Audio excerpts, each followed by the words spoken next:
manine, kanunyona malo kelema, yarabi.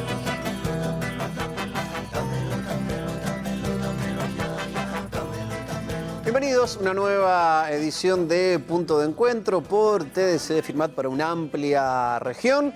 Programa que comenzamos en este mes de abril y que pensamos continuar por muchos años. Al menos ese es el deseo. ¿O no, Mariano Carreras? Buenas tardes. ¿Cómo le va? Mauro? Un gusto encontrarnos una vez más y como bien decía, bueno, el deseo es ese, es poder seguir haciendo esto que hemos empezado recientemente, que es charlar, dialogar con la gente del territorio, poder poner la palabra en donde a veces se quiere imponer el silencio, poder reconocernos, porque es algo que se dice habitualmente y es verdad. Uno no puede querer lo que no conoce. Entonces lo que nosotros buscamos mediante estas entrevistas es acercarnos a quienes somos, acercarnos a los habitantes del territorio y a partir de acercarnos, conocernos y desde allí ponernos en valor. Por eso con Mauro Dalmazo estamos en esta tarea en este 2026. Bueno, y muy buena repercusión también en las primeras entrevistas. Muy buena también recepción en las redes sociales, en TDC de Firmat, así que gracias a todos los que se han sumado y que han participado de alguna manera. Y punto de encuentro tiene que ver con eso, con poder encontrarnos, con poder dialogar con vecinos, con vecinas de la región y que ellos también, a partir de narrar su vida, nos cuenten de esos encuentros que los fueron definiendo. Y hoy nos vamos a encontrar con la docente Juliana Cagrandi. ¿Cómo le va? Bienvenida. ¿Qué tal? Buenas tardes. Muchas gracias por la invitación. Gracias por venir. No, gracias Juliana, a ustedes. Un placer. Juliana, hay gente que nos está viendo y te conoce, gente que sabe quién sos y otra persona que te ve por primera vez. ¿Cómo te presentás? ¿Cómo le contás a esa gente que no te conoce, que a lo mejor nunca escuchó de vos, quién es Juliana Cagrandi? Bueno, Juliana Cagrandi es licenciada en Ciencia Política, que comencé a estudiar en el 80, dictadura, en la Universidad Nacional de Rosario, universidad pública, que por distintos motivos de la vida empecé a trabajar en la misma Facultad de Ciencia Política cuando todavía funcionaba arriba de Derecho, la parte que se quemó después en una manifestación. Pero bueno, por distintos motivos de la vida era de honor en esas cátedras, era una materia que recién se estaba iniciando y empecé a trabajar como docente, tarea que me encantó, que me apasionó, que creo que es mi verdadera vocación. Con mucho de política. Y bueno, me fui perfeccionando porque yo no tenía la formación de docente, me fui capacitando y comencé en San Lorenzo, en Puerto General San Martín, en Granadero Baigorria, hasta que definitivamente cuando me volví a Melincué en el año 88, después ya en el 91 me instalé y comencé a trabajar en escuelas públicas secundarias. Ahora vamos a empezar. Ex docente jubilada. Sí, bueno, ese término de ex docente, no. Hace unos días me tocaba conducir un acto y me suena, en todo caso, docente en ejercicio o que deja de estar en ejercicio, porque de algún modo siempre seguí siendo docente. Sí. De hecho, fuiste docente mía y para mí siempre seguí siendo docente. Sí. ¿Naciste en Melincué? Nací en Rosario, en el Sanatorio Rawson, que no está más. Por cuestiones de la vida, porque mi mamá tiene sangre de RH negativa y era muy peligroso, así que por eso nací en Rosario. Pero la familia estaba radicada en Melincué. Sí, digamos. sí, o sea, viví toda la vida en Melincué, salvo ese tiempo que me fui a estudiar Yo en realidad me quería ir a estudiar a Santa Fe, y quería estudiar trabajo social. En ese tiempo asistencia social. No estaba en Rosario porque la habían cerrado, producto de la dictadura, dependía de Humanidades y Arte, cuando cerraron psicología, antropología. Pero sí, gran parte de la carrera es humanística, digamos. Bueno, pero lo quisiera pensar. Sí. Pero bueno, no me dejaban porque tenía todo el circo armado en Rosario. Mi papá, visionario, había comprado un departamento de Pozo, y nos decía, acá van a venir a estudiar ustedes. porque a mí no me quedaba otra. Yo siempre le decía a mis alumnos, cuando terminé quinto año, yo no pensaba en otra cosa, era estudiar. Bueno, tenía todo el circo armado en Rosario, mi primo se había recibido, mi prima seguía estudiando, así que me fui a estudiar a Rosario. Ya en cuarto año tenía definido que trabajo social no podía hacer, así que tenía que buscar otra carrera, que era humanística. Yo salía de una perito mercantil, pero evidentemente era humanística, y me decidí por ciencia política. Y en esa época, ¿ya era tan común o no que las mujeres vayan a estudiar? Porque como que fueron años bisagras que fueron cambiando eso, digamos. Los que iban a estudiar afuera en los pueblos eran los hombres. Muchos no podían ir a estudiar tampoco, digamos, por cuestiones económicas. Pero la mujer quizás era un poco más difícil hasta hace 20, 30 años o 40. Sí, no sé, Melincué, no. Iban las mujeres, iban las mujeres. A mis viejos no les resultaba fácil que yo esté en Rosario. Tenían lugar donde vivir, pero no era que sobraba, ¿no? Era todo un gran esfuerzo. De hecho, vivía mi prima, no. Yo iba con mi grupo de estudio. ¿Y cómo fueron esos años? En la década del 80, comienzos de los 80, hacías de dictadura militar. En realidad yo lo que siempre tengo que agradecer es que me hayan permitido, porque en ese tiempo era que te permitieran, así como digo que no me dejaron ir a estudiar a Santa Fe, porque en la mesa mi papá me decía, ¿por qué no estudias ciencias económicas? Mi primo hacía poquito que se había recibido y ya trabajaba y ganaba bien. Y yo le digo, no, yo prefiero tener un título colgado de algo que me satisfaga el alma y no el bolsillo. Y permitieron que en un momento, porque el 79, si bien estábamos un poquitito, a lo mejor, no era todo. No. Me dejaron que vaya a estudiar ciencia política y fui. ¿Qué me habías preguntado? Me fui. ¿Cómo era ese momento, digamos? Ese momento, y era de todo. Bueno, a nosotros no nos tocó el mejor momento. Yo tuve dentro de toda la oportunidad y suerte, no sé si llamarlo así, rendimos preingreso. En la mitad de la carrera de primer año nos pusieron arancel. La suerte era que nosotros éramos 80 inscriptos y que la carrera tenía un cupo de 100. Pero mis amigas de toda la vida, por ejemplo, el día que nos fuimos a ver, buscaba, no se encontraba, eran 1.500 inscriptos y entraban 700. Claro. Bioquímica, contador, abogacía, medicina, algunos, qué sé yo tengo un amigo, se pasó a odontología. O sea, eso también nos fue marcando. Yo, dentro de todo, no, esa Y después, bueno, en la carrera tuvimos momentos donde primero nos tocó todo eso, las marchas. Yo, en ese tiempo, el que ahora es mi marido, le decía, hacíamos una marcha, le digo, cuidá, fíjate en que si nos llevan presos, ¿qué comisaría me tiene que ir a buscar? Porque claro, no era un momento sencillo. Nosotros, había muchas marchas contra Ricomi, por el cupo, por el arancelamiento, hubo huelgas de hambre, acampe en el rectorado, ahí por calle Córdoba, Italia.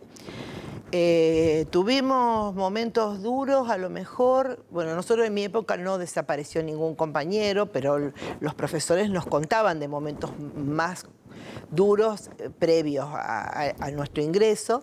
Pero bueno, determinados temas no se podían hablar. Por ejemplo, con el profesor de economía, Martín, que si bien él tenía una posición muy tomada respecto a lo mejor más conservador y no hablaba tanto de un país pujante industrialmente hablando, sino que era más tendiendo a una economía primaria, pero sin embargo hablábamos de economía, eran los momentos de Martínez de Hoz de deflación. Ayer escuchaba justo una nota de inflación con deflación y sin crecimiento, y hablábamos de los costos fijos, de las curvas y qué sé yo, y él decía, esto acá no. Y bueno, íbamos a un bar a 2 o 3 cuadras y nos explicaba algunas cuestiones. Claro. Adentro de la facultad, no. Después otro hecho que por ahí así que me acuerdo es, que seguramente después lo charlaremos, pero uno de los profesores que nosotros teníamos en quinto año nos daba, en cuarto año me parece, era técnicas y prácticas parlamentarias. Plena dictadura, traje gris. Fulcini se llamaba. Sí, donde no había parlamento aparte en esa época. No había parlamento, estaba la CAL, estaba Claro. el Consejo Asesor Legislativo. Bueno, cuando en el 2012 se da el veredicto de la causa de Cristina Cialceta, en la causa Díaz Besone, él es uno de los acusados que estuvo preso, vivía en calle España el 300 y le hemos hecho le han hecho y yo me sumaba porque mis hijas justo vivían enfrente y cuando veía que había escrache iba porque le dieron presión domiciliaria y ahí me entero que tenía título universitario no completo, o sea, no era abogado. Nosotros nos daban o abogados o contadores o licenciados en economía. Sí. O psicólogos, a lo mejor. Y él no estaba recibido. Nosotros sabíamos que era de inteligencia. Traje gris, peinado de la Que era un servicio, digamos. Era servicio, sí, sabíamos. ¿Y tenías miedo? ¿Se sentía miedo o era algo que se vivía con naturalidad ese No, momento? yo particularmente lo vivía con una naturalidad. Nunca fui de tener miedo. Siempre fui muy osada, creo yo, en muchas cosas. No tenía miedo, pero no era tan sencillo. Mis amigas, yo cumplo los años en septiembre, una noche festejábamos mi cumpleaños en mi casa y salen a tomar el colectivo en 3 de febrero y Entre Ríos. Pasa una camioneta de esas de la policía militar que tenían la cúpula de hierro y tenía tapado con nylon, Sí. o con plástico. Sí, ¿Viste sí. eso que se ve? Bueno, que era de esa época. Me parece que debe haber sido Ford. Ellas iban con las carpetas, claro, 12 de la noche salían de mi cumpleaños. A mis otros compañeros no los agarran porque ellos se van por otro camino. A ellas los agarran y estuvieron detenidas en el pozo. Detenidas durante, por ahí cuando contamos, cuando por ahí nos reunimos, ellas dicen, ¿te acordás que íbamos al baño?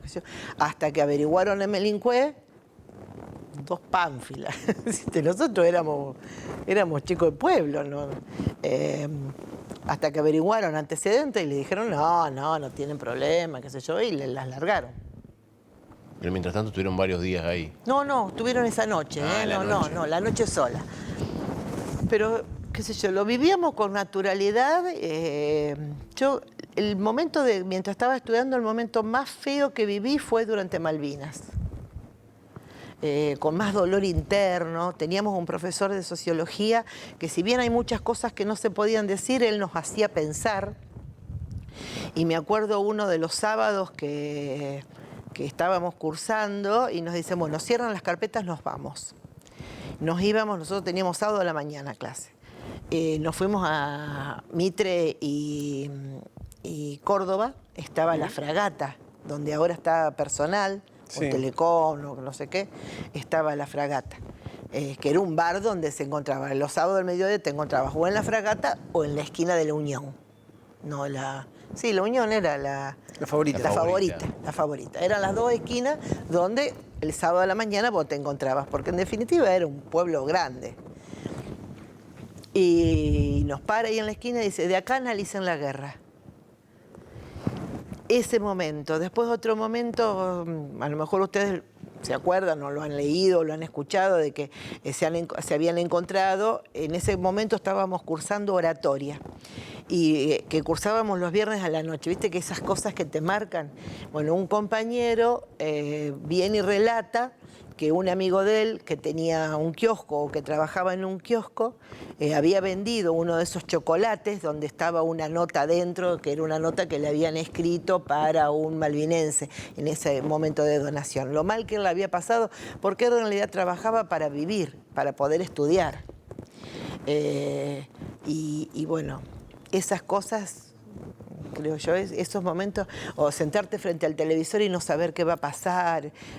Me acuerdo el día ese viernes que llegamos a la facultad y una de las mujeres que sacaba fotocopias, me parece que era, nos dicen, ¿no vieron lo que pasó? No va a haber más, no va a haber clases hoy. Y había comprado todos los diarios y nosotros leíamos para el que conoce la Facultad de Derecho, la parte de arriba, tiene esos grandes pasillos y tenés el espacio y tenés la baranda, y es una baranda ancha. Entonces, apoyados ahí en la baranda, abríamos el diario y leíamos Argentina desembarcó en Malvinas, y nosotros decíamos, ¿y esto? ¿Y a dónde vamos a llegar? Y al mediodía estaba el programa de 12 a 14 y estaba Jacques Belloniel y Balestra, y entre los dos hablaban, y yo le decía a mi prima, disculpen, nos van a cagar a tiros. ¿De qué hablamos? Nos van a cagar a tiros. Y llorábamos las dos. Nosotros teníamos 2 sillones viejos, departamento de estudiantes. 2 sillones viejos, una mesa que qué sé yo dónde había salido, tomábamos un cafecito, un ratitito, y mirábamos, porque después cada una se iba a estudiar. Nos fueron, eso fue los momentos más feos ahí. Sí, sí. Sí. Juliana, el programa se llama Puntos de Encuentro y siempre vamos ayudando a pensar al invitado en encuentros que tuvo en diferentes momentos de su camino, de su vida, que lo fueron marcando, que le fueron definiendo el rumbo a seguir. En esta época universitaria que hablas, ¿cuál fue o cuáles fueron algunos encuentros que sentís que te han definido en lo que fuiste haciendo después en tu vida? Por ejemplo, creo yo que la materia en sí, que era derecho constitucional, eso me marcó, digamos. Y el análisis que hacíamos, eso me ayudó. Después materias como economía, donde nos hacían pensar, donde uno analizaba, y el propio grupo de compañeros. Yo sigo viendo a algunas de mis compañeras de la facultad, a pesar de que por ahí nos vemos poco, pero bueno, hace 2 años la carrera cumplió 50 años y hubo un festejo y ahí nos encontramos y estuvimos. Eso, y las relaciones que uno va estableciendo, creo yo, más que porque si bien recuerdo estas materias, pero eran las relaciones que teníamos con determinada gente. Y elegís la docencia. Y elijo la docencia. A ver, más allá que después vas cruzando los caminos, pero elegís la docencia y bueno, ¿cómo es ese retorno? ¿Te volvés a Melincue directamente? ¿Vas a otro lugar? Mi marido trabajaba en Bungibor, que después cierra en el 83, sí. No, cierra en el 88, 89. Y mientras apenas nos habíamos casado, él se recibe de recibidor de granos con la intención de trabajar de recibidor de granos, que era un mejor sueldo, era un mejor pasar que siendo empleado administrativo. Nos mudamos a San Lorenzo. En San Lorenzo yo vivo con... Yo vivía en los últimos años de la carrera, viví con una amiga de San Lorenzo, estudiábamos ciencia política las dos. Ellos son como los padres que teníamos ahí. De hecho, los papás de ella son padrinos de mi hija.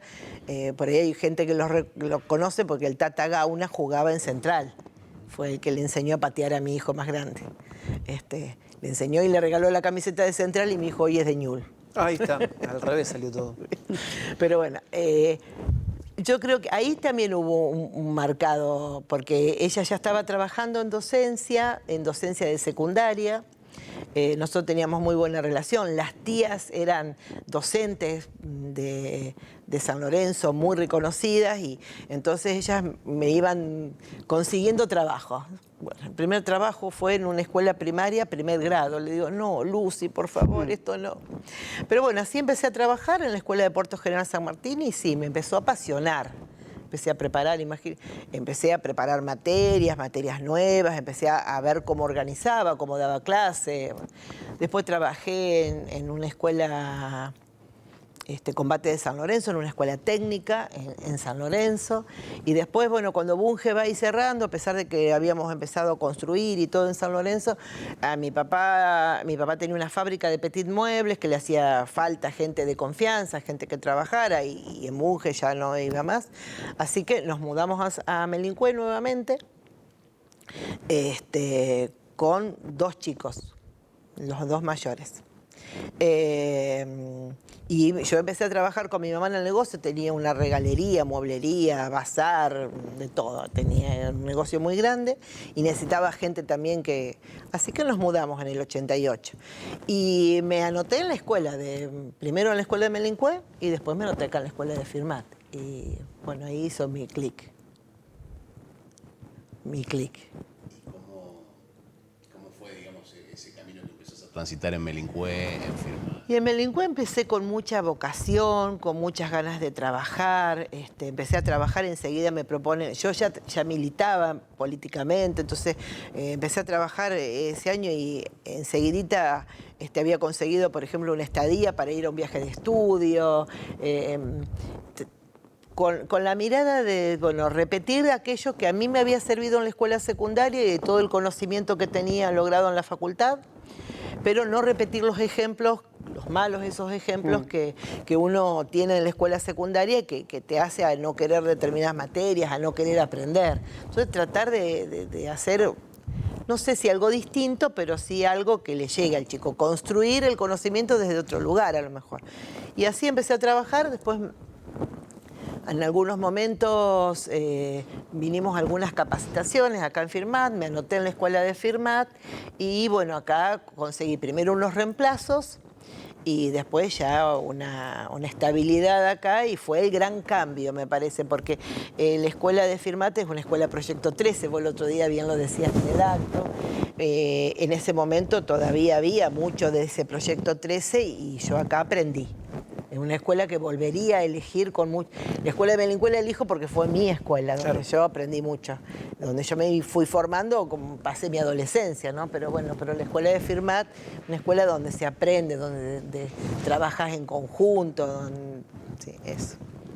Eso es lo bueno. Y ahí en las dos escuelas hasta que te jubilaste, digamos. Sí, trabajé un tiempo en la escuela de Labor de Boy, un año casi. Una escuela técnica, y después ya fui tomando más horas en Melincué o más horas en Firmat. Tuve algunos reemplazos a lo mejor en la escuela técnica en la parte de Fredrickson cuando tenía el anexo, pero ya después me quedé con las dos escuelas, Melincué y Firmat. Vamos a hacer una pausa y en un ratito después del corte nos vas a contar cómo empezás a acercarte a esta historia que conmovió a la región, que tuvo trascendencia nacional e internacional, que es poder descubrir la identidad de esos dos cuerpos que estaban enterrados como NN en Melincué. Pero eso después de la pausa. ¿Cómo no?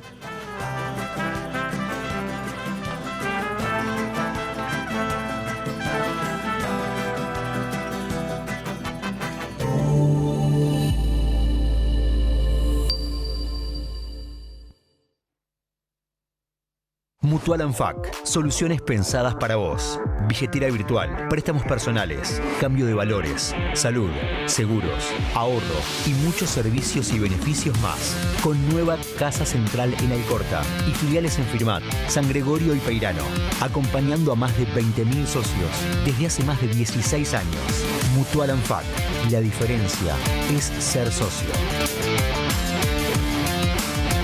¿Sabías que en JB Repuestos ahora también contamos con servicio técnico?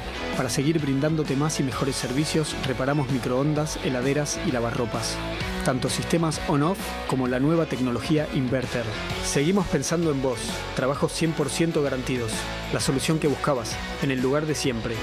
Horarios lunes a viernes de 8 a 16 horas. WhatsApp 3465-418848, Boulevard Solís 557. Firmat. Encofir te brinda seguridad y confianza. Emergencias médicas las 24 horas. Traslados, visitas domiciliarias, enfermería y consultorio médico virtual. Con Encofir 100.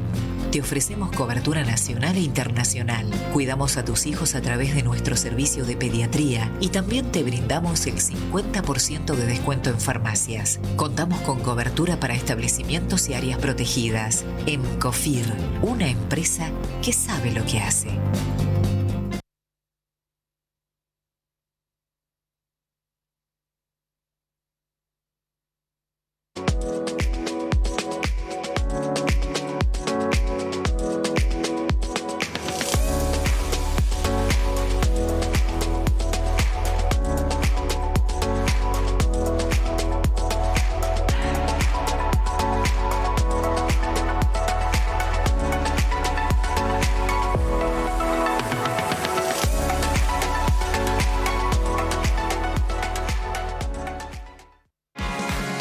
En Dulce Manía podrás encontrar un mundo de golosinas, salados, cotillón y muchas cosas más para todos los eventos y ocasiones de tu vida. Aceptamos todos los medios de pago sin recargo alguno y tenemos muchas promociones para cuidar tu bolsillo.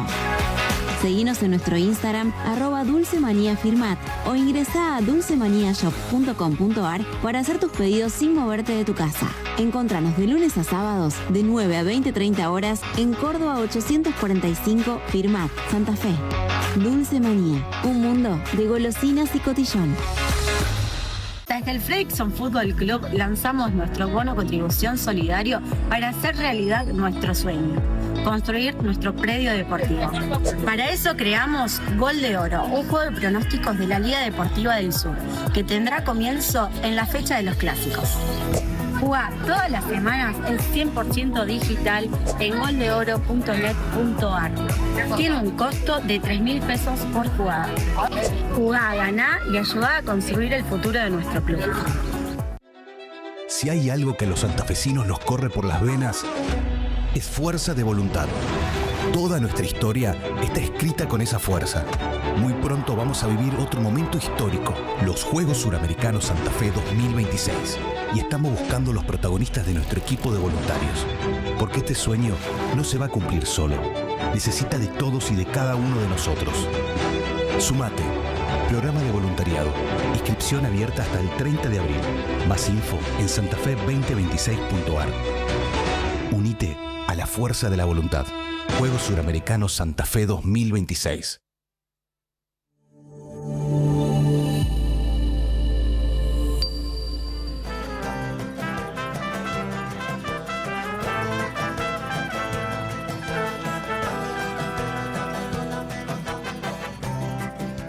Nuevo bloque de Punto de Encuentro, y antes de la pausa comercial Mariano dejaba el disparador y tiene que ver con ya una época bastante más cercana en el tiempo, pero que si bien tiene su presente ya forma parte de la historia de la región, podemos decirlo de alguna manera, y tiene que ver con un trabajo que realizaron de establecimiento educativo y con la identificación de lo que se conocía hasta ese momento como 2 NN en el cementerio de la localidad de Melincué. Sí, Mariano me decía cómo me acerco. En realidad,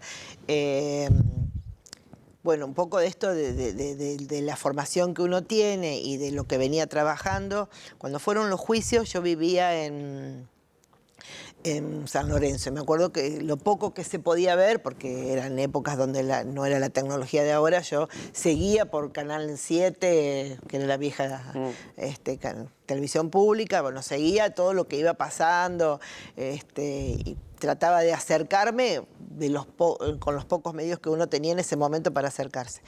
Y bueno, nosotros, como esto que les decía, ¿no? La formación que uno va logrando a partir de estar en educación y de estar con docentes que trabajaban mucho. Mis compañeras Elsa y Alicia eran como los pilares del departamento. Bueno, nos fuimos formando, fuimos trabajando mucho en todo lo que tenía que ver con derechos humanos y todo el departamento de ciencias sociales, con Claudia, con Adriana, era como que lo íbamos potenciando.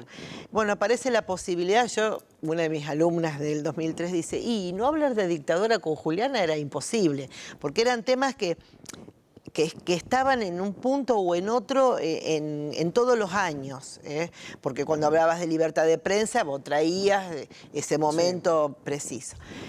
Bueno, yo siempre cuento lo mismo, llega la posibilidad de invitarnos a... Nunca lo había trabajado en la escuela, nunca había ni hablado de los NN. Yo... En general hablaba de lo que había significado la dictadura, todo lo que nos había pasado de Malvinas y dictadura, pero nunca había hablado de los 2 NN. Bueno, llega la invitación para ir a asistir con la escuela de Firmat, a la presencia de Estela Carlotto y Buscarita Roa. Yo recuerdo que nosotros era la única escuela que asistía al acto del 24 de marzo, cuando el 24 de marzo no era un día conmemorativo. Sí. Era un acto que se hacía, iba a la escuela. Nosotros íbamos y llevábamos alumnos con diferentes trabajos. Y bueno, le pido a Marta Ripoll, que en ese momento estaba en Cultura, que nos invite, y nos invita a la escuela de Melincué. Y bueno, propongo esta actividad a los chicos con acuerdo de la directora y empezamos a trabajar a pesar de la queja que significaba para ellos, porque yo hablaba de dictadura, algunos libros seguían hablando de procesos de reorganización nacional. La guerra de los demonios. Si bien, bueno, los dos demonios no se tocaban los libros de texto. Sí, no, pero nosotros lo trabajábamos, lo podíamos trabajar. Bueno, entonces le propongo esta actividad y, bueno, la ayuda de Jorge Basuino y todo un trabajo previo que hubo, que Jorge lo sintetiza en los dos expedientes, él como sumariante, pero bueno, nosotros seguimos trabajando y buscando la verdad. Juliana, esos dos NN que estaban ahí, ¿qué es lo que se decía en el pueblo, qué es lo que se hablaba? ¿Cuál era, digamos, lo que circulaba, digamos, en la comunidad de Melincue para que cuando llega esta oportunidad que vos decís, ustedes dijesen y vos dijeses, bueno, vamos a poner el foco acá? Yo te lo voy a sintetizar con las palabras que decía mi mamá el día que se supo en Melincue que aparecieron 2 cuerpos. Pobres chicos, ¿por qué los habrán matado? Pero no, ¿por qué los habrán matado en el sentido algo habrán hecho? Sí. Y en realidad sí hicieron algo, hicieron que era defender ideales. Nosotros hablamos de una cuestión violencia y pensamos que la violencia apareció el 24 de marzo y la violencia en la República Argentina y por parte del Estado apareció mucho antes. Si bien, si ven los diarios, ahora se está analizando y se está llevando adelante los juicios por los crímenes de lo que fue Operación Masacre, que lo conocemos por Operación Masacre. Entonces, la violencia existió antes. Si nosotros hablamos de la década infame, había momentos violentos. El terrorismo de Estado existió antes que puntualmente desde ese momento. La Argentina era violenta y el Estado era violento. Pobres chicos, pobre familia, era ese mensaje que a lo mejor yo tenía en mi cabeza. Nunca dudamos. Los vecinos de Melincue sabían que había dos una NN, pareja, una pero pareja, sabían que era una pareja. Sí, sabía. O sea, la gente sabía, la comunidad. Y que no eran de Melincue. Y que no eran de Melincue. Ese sabía. Eso se sabía, digamos, Eso sabía. No era un secreto. El secreto a voces era ese, que era una pareja que los habían encontrado, no eran de la zona, en el expediente ya se sabía que no eran de la zona, por este trabajo que yo digo que habían hecho. Cuando convocan al sastre, el chico Ives tenía puesto un saco que era hecho por un sastre. El sastre decía, era de Villa Cañas. Convocan al sastre. El sastre dice, sí, el saco lo hice yo, pero no se lo hice a esa persona. La señora del sastre que había ido se lleva un pedazo de tela. Constata en su casa, cuando vienen los sastres en ese momento, lo que hacían era, dejaban pedacitos de la tela, de qué pieza era, y a quién le habían hecho pantalón, saco. Él constata esa porción de esa tela que llevaba, a quién le habían hecho el traje, y ahí constatan, porque también dice en el expediente que se lo habían hecho a Miguel Ángel Rubinich, que era de Villa Cañas. Y eso quedó ahí nomás. O sea, la gente sabía. Jorge durante mucho tiempo pensaba que la chica era francesa. Y en realidad el que tenía ropa, sobre todo ropa interior francesa, era Ives. Porque la madre había dejado, porque le seguía mandando ropa. Y eso queda en el expediente, pero siempre estaba ahí eso circulando. En un momento sale en Clarín una nota de María Neris, que es del grupo de los desaparecidos franceses. Pero cuando nosotros empezamos a verla, constatamos a María Neris desaparece en octubre del 77, o sea, no podía ser. Claro. Lo que sí podía ser que cualquiera de los dos fuesen extranjeros, pero ya ella, la chica, nuestra NN, no era María Neris, sino que era otra persona. Si quieren el libro, hay un libro interesante que escribe un periodista francés, que no me acuerdo cómo se llama, pero el libro se llama La desaparecida de San Juan, y cuenta su historia. Y es interesante por ese trabajo que ella venía haciendo y por qué lucha, ¿no? Sí. Esto que yo digo, algo hicieron, sí, hicieron defender derechos, sacar a la luz y desigualdades. Bueno, entonces seguimos trabajando con esa hipótesis nosotros, pero sabíamos que era NN y sabíamos que era de la dictadura, eso que te queda a vos, ¿no? ¿Y por qué decimos que es memoria colectiva? Porque siempre tuvieron flores, siempre se supo dónde estaban. Por eso nosotros cuando, por ejemplo, yo tengo una de las entrevistas con alguien del equipo de antropología que era, y le digo, mira, era acá. Nosotros tenemos, no es lo que... Porque nos entrevistamos en Rosario, en la Subsecretaría de Derechos Humanos de Rosario, ahí por calle Moreno. Y me dice, no, lo que pasa, en ese momento estaban trabajando con la causa FESED, de la que se desprende después la causa Díaz Besones. Estaban trabajando con la causa FESED y él dice, no, pero lo que pasa es que trabajamos con un vaquiano y él está perdido. Le digo, pero... Yo te planteo otra cosa. En Melipue tenemos 2 expedientes, tenemos 2 cuerpos, y vos vas y nosotros te vamos a decir dónde están. No es, puede ser. Claro. No. Tenemos certeza. Tenemos certezas. Bueno, de hecho, cuando va Juan Nobile, que sigue trabajando, y dice, nosotros pensábamos que íbamos a tener que excavar todo, él dice, viene don Peralta, y me dice, no, venga, acá. Bueno, Don Peralta era el Don Peralta del era cementerio. el sepulturero. Pero además hay otro dato. Don Peralta empieza a trabajar en el 2003, por eso nosotros decimos que esto es memoria colectiva. Porque Don Peralta empieza a trabajar en el 2003, porque viene de Formosa o del norte de Santa Fe, no me acuerdo bien de dónde viene. Ellos vienen a vivir a Melingüe, pero el sepulturero que estaba antes y que se jubila le dice, ojo con este espacio. Claro.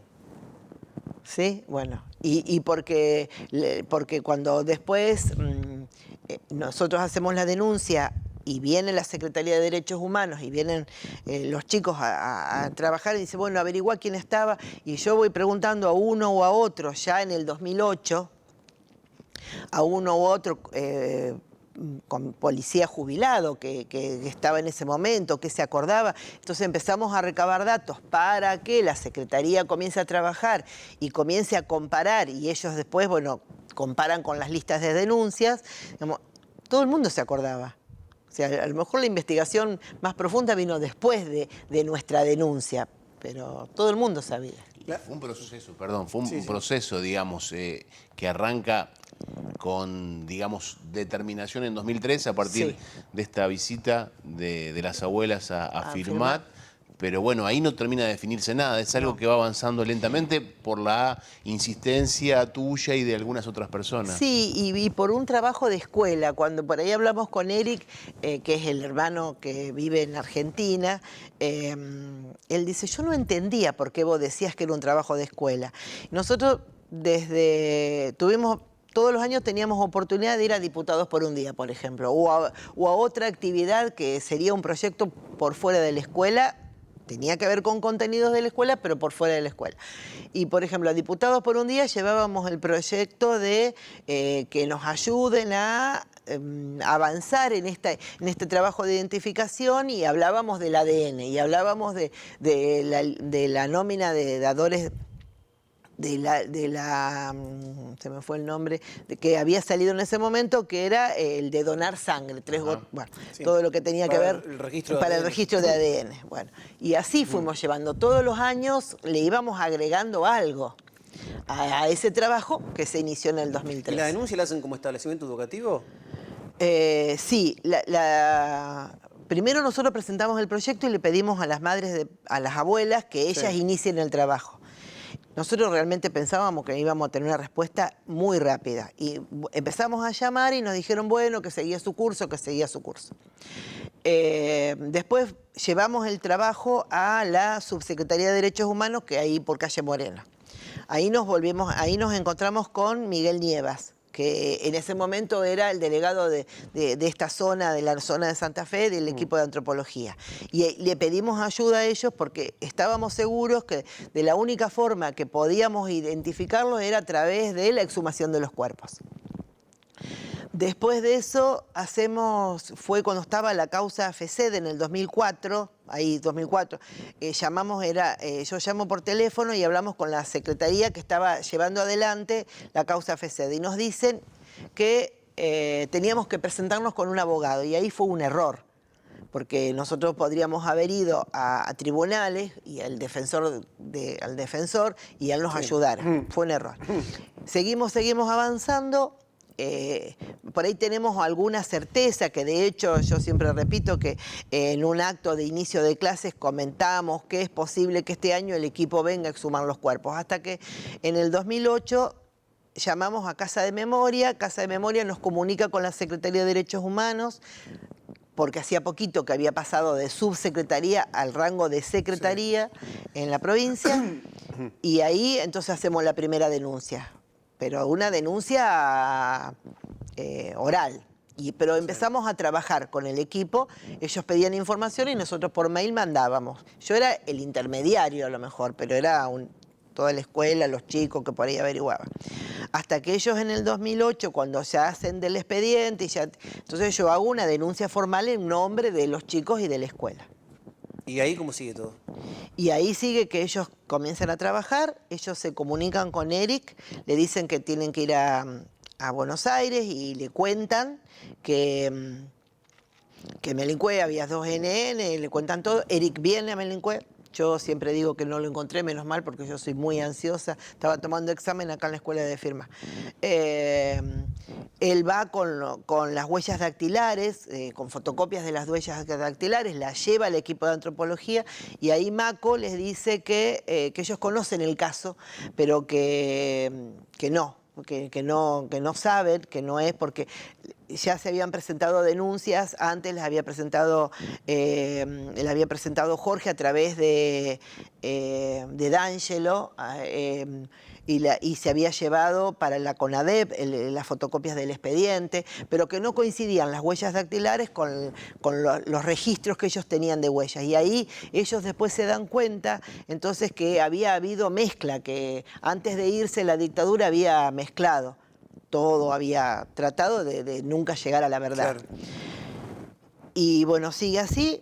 Entonces, es decir, discúlpame, porque nosotros hablamos como si todo el mundo supiera, y algunos saben y otros no saben de lo que estamos hablando. O sea, Eric Domer, que va a terminar siendo, digamos, que era el hermano de uno de los cuerpos que finalmente estaba ahí. Es el que había hecho la denuncia de la desaparición de su hermano en el 76 y de su cuñada. Viene por primera vez a Melincue y le dicen él no es, acá no están. Y él dice, si no son ellos, serán otros, bienvenido sea, porque hay alguien que los está buscando. Hasta que viene el equipo, el gobierno de Santa Fe le paga, hace todas las gestiones para que Antropología Forense venga, porque es un equipo por fuera del Estado, que venga a hacer la exhumación de los cuerpos. Vienen en junio, que de hecho TDC estuvo presente, hicieron una nota. Nosotros les avisamos en ese momento que estaban acá. Hacen la exhumación de los cuerpos. Después de haberse llevado, la Secretaría se lleva fotocopias de los 2 expedientes, la analizan, corroboran, leen todo, le piden a Antropología viene a exhumar los cuerpos. Eso fue en julio del 2009.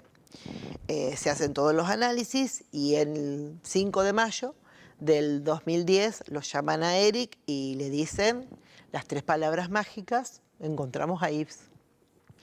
Y bueno, entonces dice, ¿y el otro cuerpo que estaba? ¿Y dónde? Y le dicen Melincue. Entonces ahí aparece de nuevo Melincue, este pueblito, como dice él. Y bueno, entonces ahí le cuentan que si bien estaban los restos de una chica, pero que no pudieron identificarlo porque hicieron la compatibilización y con ninguno de todas las muestras de sangre había dado compatible, entonces que lo que tenían, que era seguro que era Cristina. Pero porque era seguro, porque además los datos que Eric tenía de haberse encontrado en un encuentro que hubo de exiliados en Suiza con el último militante que lo vio a Yves vivo, y lo vio y los datos que él tenía era que lo habían matado junto a una compañera, y esa compañera era Cristina, por todo lo que él estuvo averiguando después de la desaparición. Sí. Bueno, entonces vienen hasta Rosario, Apenas en el 83, esto es un dato que es interesante, porque en el 83 apenas Eric vuelve a vivir a la República Argentina, él se contacta con la familia de Cristina y con la mamá, con Elena Marul. Entonces él le dice que él va a hacer todo lo posible para encontrar a su hermano. Ella le dice que hagan todo lo que quieran, que ella aceptaba, pero no iba a hacer nada. Bueno, cuando se descubre el cuerpo de Yves, entonces ellos llaman por teléfono, le dicen a María Elena que van a venir a Rosario, que van a estar de visita y que la van a ir a visitar. Vienen de visita. Cuando ya están en la casa, una persona muy mayor, le dicen que habían encontrado los restos de Yves, que estaba en Melincué, y que al lado de sus restos estaban los cuerpos estaba el cuerpo de una femenina, pero que no lo habían podido identificar, y que, bueno, ella les pregunta qué hace falta, y entonces le dicen que hace falta su sangre, que done sangre. Bueno, estaba todo armado, porque el equipo estaba esperando abajo. Claro. Cuando ella acepta, entonces dona sangre, y ahí se pudo descubrir que los restos eran de Cristina. ¿Qué significó para vos ese momento? No sé si se le puede poner una palabra, porque decir, bueno, logramos el objetivo que queríamos, que era darle cierre a una familia, que eso era el objetivo de los chicos. Porque los chicos decían, bueno, los papás tenían determinada edad, hay papás y hay hermanos que los están buscando, y eso es lo que significa. Cuando Eric descubre esto, le pide a Brigitte que sea ella la que vaya a contarle a los papás que estaban en Francia. Brigitte vivía en ese tiempo en París. Estamos hablando de una cuestión que a lo mejor no sé si todos también saben, es que era una familia francesa que había estado en Argentina con sus hijos, que ellos se vuelven a Francia y que dos de sus hijos se quedan en la Argentina, sí, y que uno de ellos termina siendo desaparecido. Sí. En realidad ellos vienen con 3 hijos, y los hijos que hoy están en Francia son 6 hijos que nacieron en Argentina. Claro. Brigitte, que es la tercera que vino, ya estaba viviendo nuevamente en Francia, entonces es la que le tiene que avisar como hermana mayor que estaba allá a su papá y a su mamá que habían encontrado los restos de Yves, y el papá lo pensaba todavía como vivo, porque le dice, pero estaba muerto entonces. Pero cada vez que yo, en todo ese tiempo que hablaba con Eric por una cosa, por otra, digo, no sabía si la palabra era alegría, porque en realidad todo este encuentro parte de una situación trágica de una familia y de la Argentina. Y entonces dice, vos tenés que vivirlo como un alivio. Pero yo pude entender el alivio cuando estuve con la mamá, porque que ella te diga, viste, no es lo mismo tener un hijo desaparecido que un fallecido. Ellos, ya de grande, uno de sus hijos, el primero que nace en Argentina, tuvo un accidente de tránsito, estaba ahí, él sabía dónde, dice, yo ahora sé dónde está Yves, sé que está cuidado, está lejos, pero está cuidado. Para ellos fue sanador.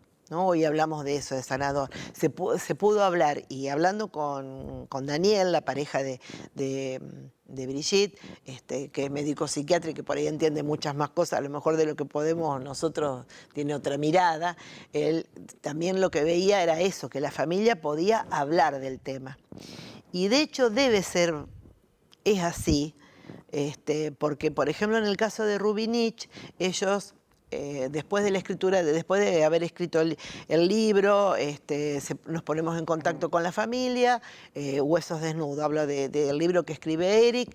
Eric nombra de quién era el saco, ponemos en contacto con la familia Rubinich de Villa Cañas. Cuando se estrena Una flor para las tumbas sin nombre en Melincué en el 2013, ellos son invitados. Viene el hermano de Miguel Ángel, la pareja, la señora de él y una de las sobrinas de Miguel Ángel Rubinich, y ellos, al ver los testimonios de la familia, y al estar hablando personalmente con Eric, se dan cuenta lo que había significado para ellos poder cerrar. Y recién ahí pueden dar sangre. Y a partir de la donación de sangre de él y de la mamá, pueden descubrir los restos de Miguel Ángel que estaban en una fosa común en Rosario. Y entonces ellos también hablan de eso, de lo que significa, de sanar, de poder darle cierre a esa historia familiar y de país. ¿Y cómo es tu encuentro con la familia Domer? ¿Cómo empieza ese encuentro? ¿El primero que conoces es Al a primero Eric? que conozco es a Eric en mayo el 20 de julio. No mayo, el 20 de julio del 2010, el Día del Amigo, cuando ellos vienen a Melincué y el juez les da las 2 partidas de defunción a partir de todos los datos que trae el equipo de antropología forense, que trae la Secretaría de Derechos Humanos de la provincia de Santa Fe. Bueno, ahí se inicia el expediente, le dan el acta de defunción, se anota como defunción, ahí los conozco. Y ahí, bueno, nace una relación casi familiar. ¿Y cuándo conoces a la madre, esto que vos decías? Cuando la vi a la madre entendí lo que había... Primero conocí al papá en el acto que se hizo en Melincué en agosto. Y bueno, él primero le agradece a Jorge por todo el trabajo y desde que se hizo el acto en el cementerio hasta la escuela, él viene conmigo en el auto. Y ya eso también es sanador, ¿no? Que porque él te decía por qué empezaron esto, por qué empezaron aquello. A la mamá y al resto de la familia la conocemos en el 2010. Ellos vienen... en el 2010, en diciembre, vienen primero a Melincué, estaban en Buenos Aires, vienen a Melincué, después se planta el timbó y se pone la placa en el Bosque de la Memoria y ahí podemos compartir. De hecho, el último día comemos unos choripán, Eric me llama y me dice, mirá, vamos a comer unos choripán antes de irnos en tu casa, los chicos que ya habían viajado, que eran los choferes de las Traffic, vamos a hacer algo, bueno, así que organizamos algo rápido ahí en casa. Ya habíamos cenado, habíamos compartido momentos con ellos y por ahí en un momento no sé qué pasó a buscar algo y estaba Odile sentada, que de hecho cumplió 96 años me parece, en marzo, estaba sentada en el living de mi casa y yo le digo, ay, Odile está acá sola. Acá empezó parte de la historia, dice, porque el día que nos encontramos con el equipo de antropología, con la Secretaría de Derechos Humanos, nos encontramos en el living de casa porque era la mañana, la escuela no estaba abierta. Entonces dice, estoy bien. Y después te invitan a Francia también. En realidad me invitan, sí, yo medio... se organiza en el 2011, se organiza el Colectivo Argentino por la Memoria, que son exiliados argentinos en Francia.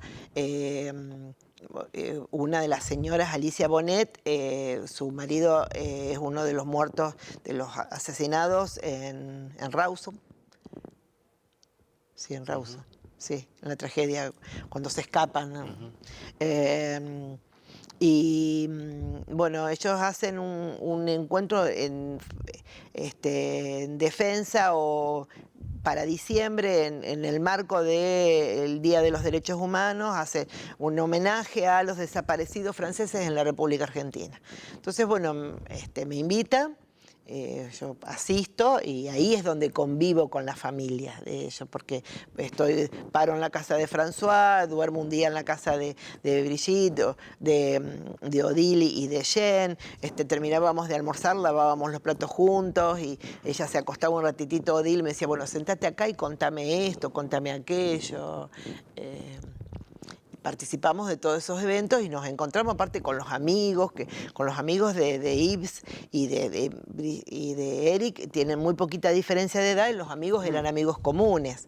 Así que, bueno, familia. ¿Sentís que culturalmente o a la hora de hablar de memoria, cuando se habla de batallas culturales también cambió algo en Melincué con este hecho en particular? ¿Hubo un quiebre, no? ¿Hubo un antes y un después? Para algunos sí, para otros no. No se puede generalizar, porque sobre todo en estos momentos.